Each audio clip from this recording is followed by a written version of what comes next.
As I was watching Your Friends and Neighbours Season 1 finale on Apple TV, I realized that the Mel Cooper character, Don Dapper's wife/ex-wife in the show, keeps stopping herself as a terrible love interest/TV wife and might only be topped by another character from the same show, Samantha Levitt.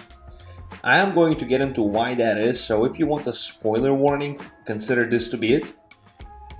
Now, as I was having the previously mentioned thought, it spiraled into me trying to think of other characters that fit the bill as TV wife bad, and Skylar White kept popping in even though this character had reasonable excuse to be crashing out and mostly made valid human decisions under the circumstances. Mr. President part aside, there is also Lori Grimes, who is definitely more deserving of the crown, even though a zombie apocalypse and everything around it are a fair condition to be tweaking, but she was considerably more malicious in the context of the story. There is expectedly a Watch Mojo video from 9 years ago about top 10 TV wives who are the absolute worst. How are they still doing top 10 insert number lists? I don't know, but in any case, I don't know most of these, so it's not like I'm an expert, but both Skylar and Lori are high on this list, so my frame of reference here is as reliable as it can get. Let me paint you the picture of what we're dealing with here, because it is kinda clunky to follow, so stay with me. The story focuses on Andrew Cooper, a hedge fund manager who, after a series of unfortunate events in his personal and professional life, turns to a life of crime in order to maintain his earned place in the higher tax bracket. We pick up right in the middle of all that, sometime after Andrew and his now ex-wife Mel got divorced, but before the crime stuff. And they also have 2 kids together. Now, why did they get a divorce? It was after Andy caught his wife banging his close friend, who is also a former NBA MVP, and in the show she explained that she did that because Andrew was working too much.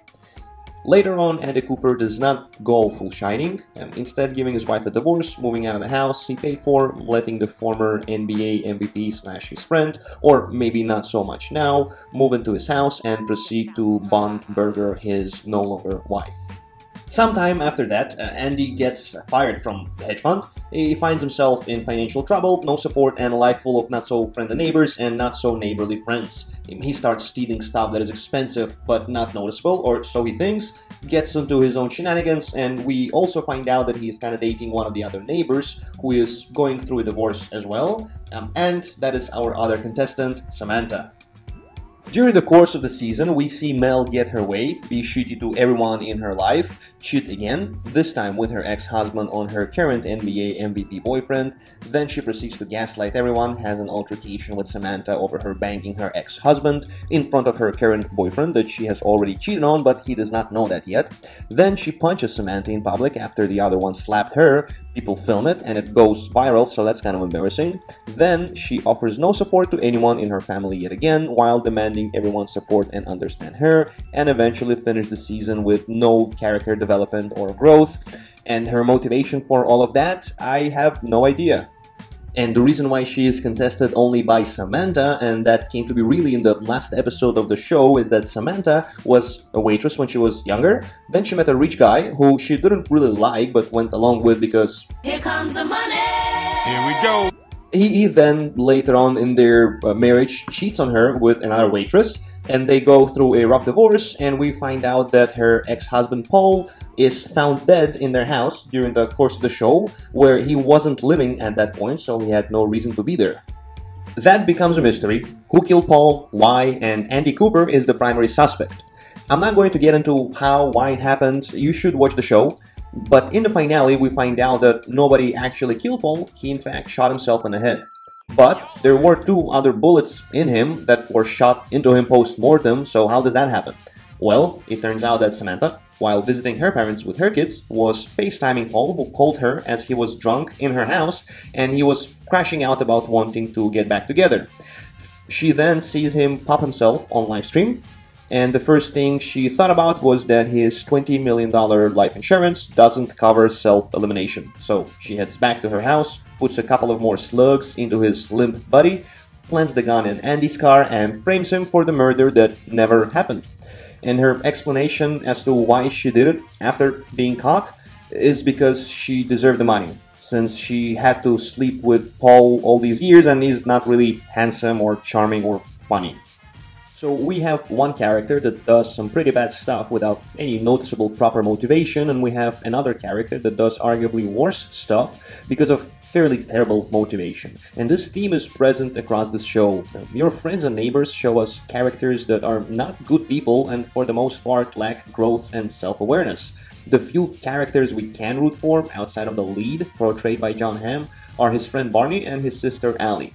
Barney is a personal wealth manager and seems to be miserable without having to lose his job and family because he realizes that everything about his life is kind of dull. And Allie is a musician and relies on Andy for support, and often acts as the heart of the show, even though she also has bad decision making on display, but everyone here does. This is where we pivot to Breaking Bad comparisons, and according to the critics' consensus on Rotten Tomatoes, an acidly witty riff on Breaking Bad, Your Friends and Neighbors class commentary occasionally stumbles but has an endlessly watchable avatar in star Jon Hamm. The only real similarity here is Family Man has big problems and turns to a life of crime. Walter White was a man who abandoned his ambition and his potential and found himself dramatically below his expectations. And after finding out he is terminally ill, we watch him become someone entirely different. Breaking Bad is a story about transformation and change, and after the events of the first episode, Walter White is both the main catalyst for that change as well as the main subject of that change. We meet Andrew Cooper as a wealthy hedge fund manager who turns to a life of crime not because he doesn't have any other viable options, he does it because he can and he feels like doing so. From the beginning of the show until the end of season 1, we see him react to things that are happening to him, driven by decisions and desires of other characters. At the end of the first season of Breaking Bad, Walter is a different person than he was when we met him, and he is getting closer to a point of no return. At the end of the season 1 of Your Friends and Neighbors, Andrew Cooper gets his job back and life goes back to kind of normal. He turns down the job in the end and decides that stealing is more down his lane, but ultimately that decision has little impact. He was not suspected of theft, he was suspected of murder that never happened. And this allows us to reflect on how we can rate who the TV wife bat champion is. And I think that Mel Cooper takes the cake, considering that Samantha is not really the main love interest in the show, but she is in the pound-for-pound conversation for sure. Mel Cooper didn't do it all because her husband turned into a different person and her life crumbled around her. She didn't do it because the world ended and she thought her husband was dead, but then he wasn't. Mel Cooper did what she did for the love of the game.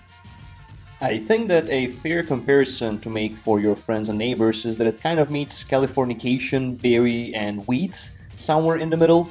And me and my girlfriend enjoyed watching this show, and I do recommend it because it is entertaining, and as it seems to be on brand with Apple TV shows, we get to see people that we can't really relate to, making decisions we'd like to think we wouldn't make, and we get to see them stumble through potential consequences as they try to maintain their sanity while driving everyone around them insane.